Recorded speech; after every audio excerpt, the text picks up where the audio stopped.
lọ́jọ́ àbámẹ́ta tí í ṣe ọjọ́ sátidé ọ̀sẹ̀ tó kọjá èyí tí í ṣe ọjọ́ àkọ́kọ́ nínú oṣù kẹjọ ọdún tí a wà nínú èyí the 1st of August 2026 ó ní àgbà olóyè ìlú Ìbàdàn ní ìpínlẹ̀ Ọ̀yọ́ ni tó tún jẹ́ àgbà oníròyìn lórílẹ̀‐èdè Nàìjíríà èyí Olóyè Lekan Alabi ni ó dágbére fáyé lẹ́ni ọdún márùnléní àádọ́rin 75 years. Bẹ́ẹ̀ ni wọ́n ti sìnkú ẹ̀ nílànà ẹ̀sìn Islam lọ́jọ́ Sunday ìyẹn ọjọ́ àìkú tí a wà nínú ọ̀sẹ̀ tá a wà nínú èyí nílànà ẹ̀sìn Islam. Oríṣiríṣi àwọn èèyàn ńláńlá iná ti fọ̀rọ̀ síta láti ṣe ìdárò ìpapòdà Olóyè Lekan Alabi látòrí ààrẹ Bọ́lá Ahmed TINUBU. Eléyìí ló sì jẹ́ kí àwọn èèyàn mọ̀ pé èèyàn ńlá kan àti alágbára kan ni bàbá náà. Ṣùgbọ́n ìtàn ìgbésí ayé Olóyè Lekan Alabi ó ní a fẹ́ mú wá pàápàá fún àwọn tí ò mọ̀ bí bàbá náà ṣe jẹ́. Ó ní a sì fẹ́ mú wá lẹ́kùnrẹ́rẹ́ gẹ́gẹ́ bí agbẹnusọ ọmọ káàárọ̀ oòjíire. Ọjọ́ kẹtàdínlọ́gbọ̀n oṣù kẹwàá ọdún 1950 ìyẹn the 27th of October 1950 ni wọ́n bí Olóyè Lekan Alabi sí ìlú Ìbàdàn ní ìpínlẹ̀ Ọ̀yọ́.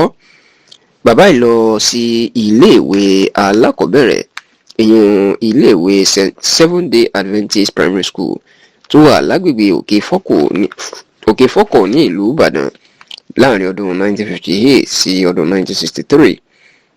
Lẹ́yìn ẹ̀ ló lọ sí iléèwé Grammar African Church Grammar School tó wà lágbègbè Àpáta Gàngà ní ìlú Ìbàdàn láàrin ọdún 1964 sọdún 1969. Lẹ́yìn èyí bàbá yìí lọ ṣiṣẹ́ olùkọ́ níléèwé St John Anglican Primary School tó wà ní agbègbè Akíàjò nítòsí agbègbè Arúlógún ní ìlú Ìbàdàn láàrin ọdún 1971 sọdún 1972. Yàtọ̀ sí eléyìí Olóyè Lekan Alabi ó lọ kẹ́kọ̀ọ́ nípa iṣẹ́ ìròyìn níléèwé àwọn oníròyìn àwọn òyìnbó ìyẹn College of Journalism tó wà nílùú London lórílẹ̀‐èdè England lọ́dún 1976. Lẹ́yìn eléyìí ó ṣiṣẹ́ nílé iṣẹ́ ìtẹ̀wé Oníbọ̀jẹ́ Press Limited tó gbé ọ̀pọ̀ ìwé mánigbàgbé ilẹ̀ Yorùbá jáde tó sì jẹ́ pé igbákejì olóòtú ẹni Olóyè Lekan Alabi inú jẹ́ níbẹ̀. Nígbà tó dọdún 1973 Olóyè Lekan Alabi darapọ̀ mọ́ ilé-iṣẹ́ ìwé ìròyìn Sketch níbi tó ti jẹ́ oníròyìn tí ọjọ́ orí ẹ̀ kéré tó kọ àpilẹ̀kọ ìyẹn reporter and columnist ní orílẹ̀-èdè Nàìjíríà nígbà náà. Olóyè Lekan Alabi ó tún ṣiṣẹ́ nílé iṣẹ́ tẹlifíṣàn Nigerian Television Authority ti ìlú Ìbàdàn UNT Ìbàdàn lọ́dún 1982. Bẹ́ẹ̀ ló ṣiṣẹ́ nílé iṣẹ́ rédíò ìjọba ìpínlẹ̀ Ọ̀yọ́ àtijọ́ ìyẹn BCOS lọ́dún 1982 kan náà. Ètò wa jẹ́ kókó tó jẹ́ kọkùnrin náà kó gbajúmọ̀ ni pé ó ní gómìnà ìpínlẹ̀ Ọ̀yọ́ àtijọ́ olóògbé Bọ́lá Ìgè ó yàn gẹ́gẹ́ bí agbẹnusọ ẹ̀ lọ́dún 1983 kí ológun tó fipá gbàjọba lọ́jọ́ tó gbẹ̀yìn ọdún náà.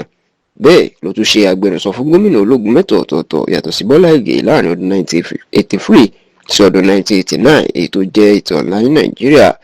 Yàtọ̀ sílẹ̀ yìí Olóyè Lekan Alabi ó ní agbẹnusọ iléeṣẹ́ Oòduà Investment Limited èyí tí aṣíwájú ìran Yorùbá ní olóògbé Ọbáfẹ́mi Awólọ́wọ̀ dá sílẹ̀ èyí tó jẹ́ ti gbogbo ìpínlẹ̀ mẹ́fà ilẹ̀ Yorùbá tó sì jẹ́ pé ọdún 2006 tó kọ̀wé fipò sílẹ̀ ní bàbá náà kọ̀wé fipò sílẹ̀ láti fẹ̀yìntì fún rẹ̀.